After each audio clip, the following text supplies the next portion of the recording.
محترم ناظرین، update four vision میں آپ کا استقبال ہے۔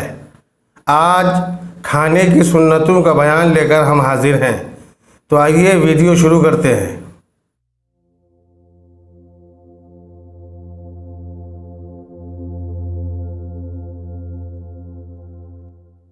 میرے اسلامی بھائیوں، کھانے سے پہلے اور کھانے کے بعد سنت یہ ہے کہ دونوں ہاتھ گٹوں تک، یہاں تک گٹوں تک دھوئے جائیں، مگر بعض لوگ صرف ایک ہاتھ دھوتے ہیں یا صرف انگلیاں ہی دھو لیتے ہیں، اس سے ان کی سنت ادا نہیں ہوتی۔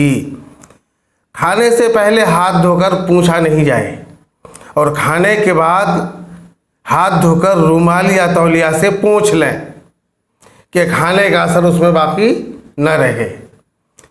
مستحب یہ ہے کہ ہاتھ دھوتے وقت اپنے ہی ہاتھ سے پانی ڈالے، دوسرے سے مدد نہ لے۔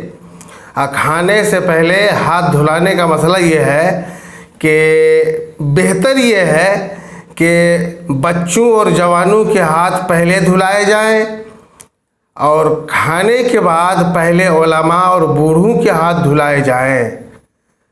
تکیہ لگا کر یا ننگے سر کھانا خلاف ادب ہے۔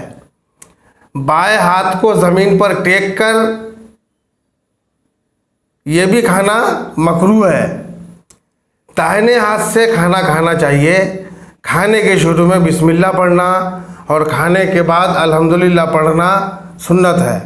گرم کھانا نہ کھائیں، نہ کھانے پر پھونک مارے، نہ کھانے کو سونگھے۔ کھانے کے بعد برتن کو انگلیوں سے پونچھ کر چاٹ لے، اور انگلیاں بھی چاٹ لے، کیونکہ حدیث شریف میں ہے کہ کھانے کے بعد جو شخص برتن کو چاٹتا ہے تو وہ برتن اس کے لیے دعا کرتا ہے، کہتا ہے کہ اللہ تجھے جہنم کی آگ سے آزاد کرے، جس طرح تو نے مجھے شیطان سے آزاد کیا۔ تو اس کا مطلب یہ نکلا کہ برتن کو چاٹا نہیں جائے، اگر برتن کو پونچھ کے نہیں کھایا جائے اگر، تو اس کو شیطان چاٹتا ہے، شیطان کھاتا ہے۔ اور ایک روایت میں یہ ہے کہ برتن کو جو شخص چاٹ کر کھائے گا تو وہ برتن اس کے لیے دعائے مغفرت کرتا ہے، مغفرت کی دعا مانگتا ہے۔ لہذا برتن کو پونچھ کے چاٹ کے کھایا جائے۔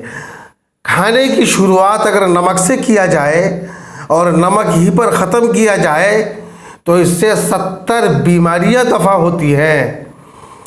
لہذا ہم سب کو سنت کے مطابق کھانے کی عادت ڈالنی چاہیے۔ اللہ تبارک و تعالی ہم سب کو نبی کی سنتوں پر عمل کرنے کی توفیق عطا فرمائے۔